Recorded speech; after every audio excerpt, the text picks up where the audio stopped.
2 years ago, I looked at Palworld, decided I already knew what it was, and moved on. Pokemon with guns. A meme. A thing that would be dead in a month.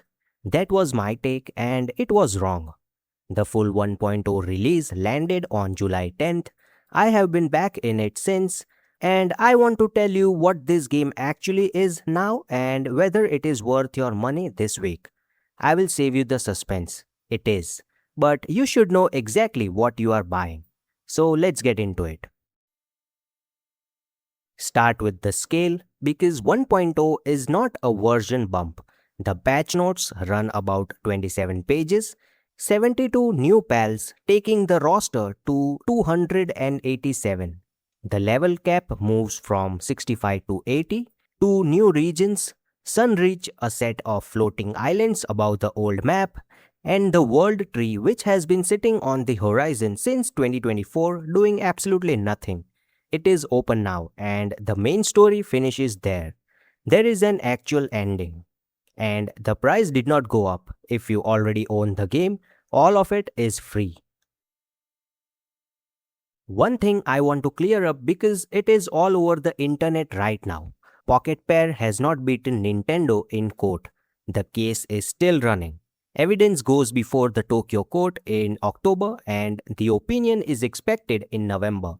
What actually happened is that Nintendo narrowed the case down to old versions of the game that Pocketpair already patched out, so the money on the table is now around $30,000 per company.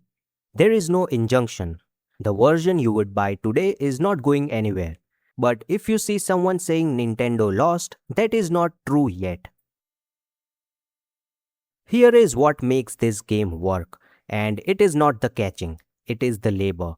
Every pal has work skills, so the thing you caught in the woods becomes the thing mining your ore, watering your crops, running your furnace while you are off exploring.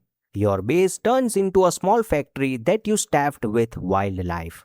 That loop is why people lose entire weekends to this and come out the other side confused about where the time went. And 1.0 finally gives exploration a reason to exist. Ruins with small puzzles that hand you schematics, watchtowers that clear the map and become fast travel. The wildlife sanctuaries used to be free real estate. You walked in, grabbed the rare pals, walked out. Now they have drones, searchlights, and bosses. Raid bosses happen in an arena instead of flattening the base. You spend 9 hours decorating. The world sliders matter too. Difficulty, resource rates, hunger, item weight, most of it can be changed. So if survival games annoy you in one specific way, you can probably turn that part off. Co-op is 4 players and a dedicated server holds 32. A few things worth knowing before you start. It asks for patience. Recipes want 100 ingots at a time, and if the building and hauling is not your thing, that will wear on you. Pal pathing is better than it was, not perfect, so you will still catch one of them jogging into a wall. And you will see some stutter flying into new areas and some longer loading screens. None of that stopped me playing, but you should hear it from me before you spend the money. There is also a shape to this game nobody warns you about. The early and mid game is the best part, when you are scrambling for food and catching what you need instead of what you like. Once the base is fully automated, that tension leaves. Late game is mostly you and a gun.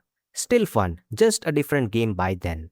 Quick practical note, your old save carries over but mission progress gets reset and Pocketpair is telling people to start fresh. Delete your mods first. So should you buy it? Yes, that is the answer and I do not have to stretch to get there. $30 normally, 30% off until July 23rd, which puts it around 21. It is also on Game Pass. Since launch, it has been sitting around 93% positive on Steam with hundreds of thousands of people in it at the same time. And after a week with it, I understand why. Buy it if you like building things, automating things, and watching a system you set up run without you. Buy it if you have 2 or 3 people to play with because that is the best version of this game by a mile. And if you already own it, there is nothing to decide. It is free, it is close to a new game, come back.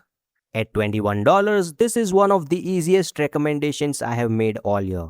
That is Palworld 1.0. Tell me in the comments whether you started fresh or loaded the old world.